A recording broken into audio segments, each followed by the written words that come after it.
Hello everyone, Dr. Victoria Scarbo here, speaking to you from the Seeds of Transformation Healing Center in Wareham, Massachusetts. Today we're going to do the Tauroscopes for the month of August. For today we'll start with the sign of Taurus. So,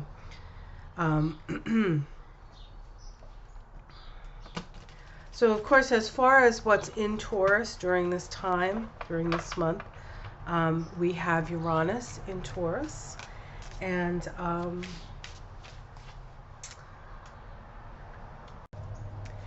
the main thing that's happening in August, besides when the moon moves into Taurus, is that Uranus in Taurus is stationing retrograde.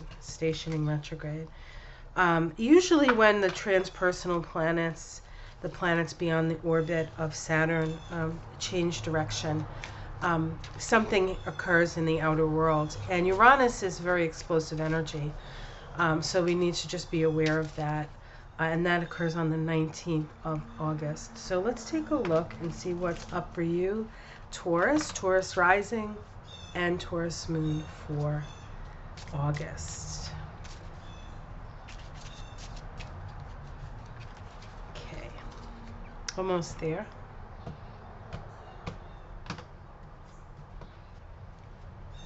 Okay. So we start with the Death card here. This is also called Rebirth. And of course, that is what death is. Death is simply a change, a transformation from one state to another. And so, Tauruses, things have changed for you. Things have shifted. You've had to give something up. Perhaps something that you were not willing to give up, but you had no choice. Oftentimes death comes like that.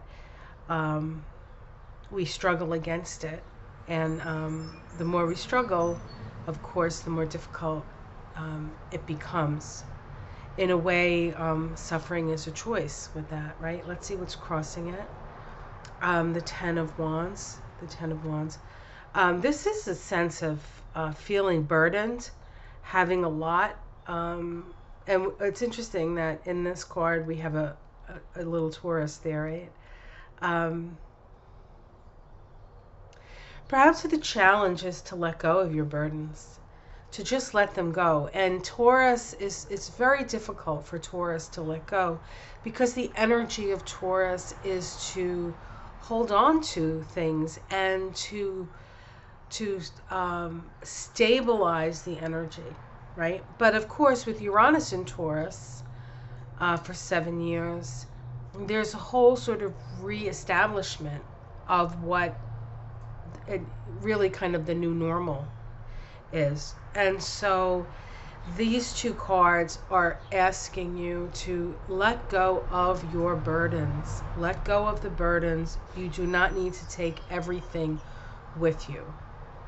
You don't need to take, you don't need to pack up your little, put it all on your back and your thing to make it up to the top of the hill. There is a journey ahead that is going to be somewhat challenging and arduous. And I think what it's going to help you do is figure out what it is that is most essential. You will hold on to what is most essential, but you need to let go of everything else. And that's the challenge, because you are going through a transformational process. At the root of it is the King of Wands. The King of Wands is somebody who has agency, right? Somebody who has an inspiration. Here we have this gentleman with his torch, and there's a lion behind him. But on his torch, you see at the top of his torch, that's a rune. That's the rune Kenas, which means light or opening. So there is an opening, a spiritual quest, something that's inspiring you, that you want to take hold of and sort of base your life upon. But that's going to require you to let go. and to let go of your burdens. Let's see what's in the past. We have the Hermit. Of course, Tauruses are kind of known for their ability to hide out, to be immovable, to be hard to find when they don't want to be found. But there's also this energy of having to be hermited away. And I think that has brought some enlightenment for Tauruses. I think the whole 2020 COVID in isolation thing, while Tauruses are actually kind of good with isolation in their own way, I think it honed their sense of what truly matters. Let's see what's in the sky. We have the Seven of Cups in the sky. And so there are many choices, many options for you to take. At this time, there's a lot of things being offered to you. But not all of it is real. Not all of it is, some of it is illusionary. I feel like you're being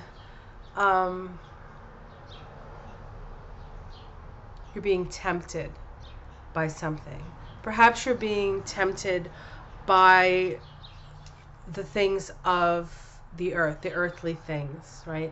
The Seven of Cups is connected to the 7 deadly sins, actually. And the 7 deadly sins are all connected to our incarnation. And so that is sort of and there's also an energy. The Seven of Cups is an energy of choice. What are you going to choose? What are you going to choose? In the immediate future, we have the Page of Swords. Something is going to be revealed.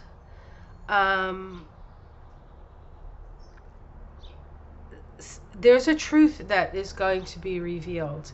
Now, you can find it yourself. This girl is looking in a book.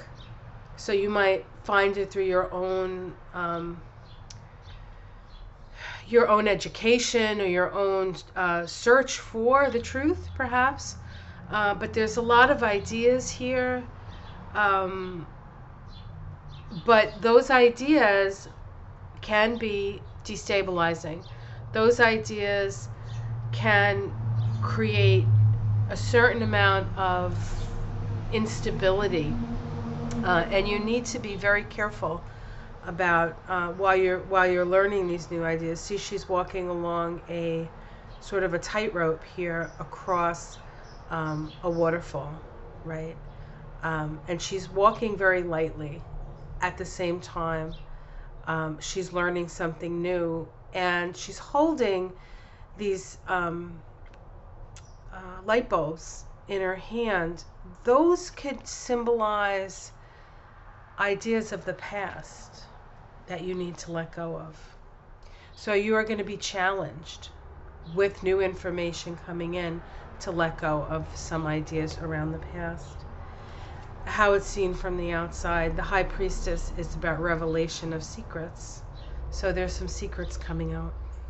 Your domestic situation, the Nine of Pentacles. So as far as your domestic situation, things look pretty good. The Nine of Pentacles is often seen as the self-made person, the self-made, somebody who has things because they've worked for them, right?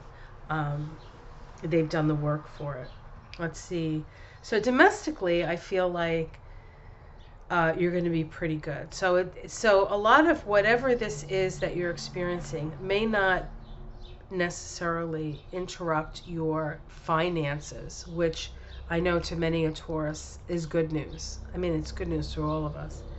Hopes and fears, the Four of Pentacles. Yeah, so you fear of losing. So there you have an innate fear of losing what you have because of these new illuminations. Let's see what's the outcome. We have the Six of Cups, which is about the past. It's about childhood. There may be some, the information coming up about your childhood, about something from the past. We have the Four of Cups, which is divine discontent, and the Eight of Wands. So more information. I feel like there's information coming out about your childhood or something that happened in the past that is going to inform you about if in fact you have this divine discontent. And I think the divine discontent is this new awakening and this new energy. Remember, Uranus is the great awakener, and Uranus is in Taurus for 7 years. So you're all getting active. We're all getting activated. But if you have a planet in Taurus, you're especially getting activated. I have Venus in Taurus. So my values are getting and a transformation of those, and an awakening to my true value, what is truly valuable to me, what relationships are truly valuable to me, is part of that for me. So whatever you have in Taurus, there's a revelation here, and a maybe a coming back to what is at the root of your discontent.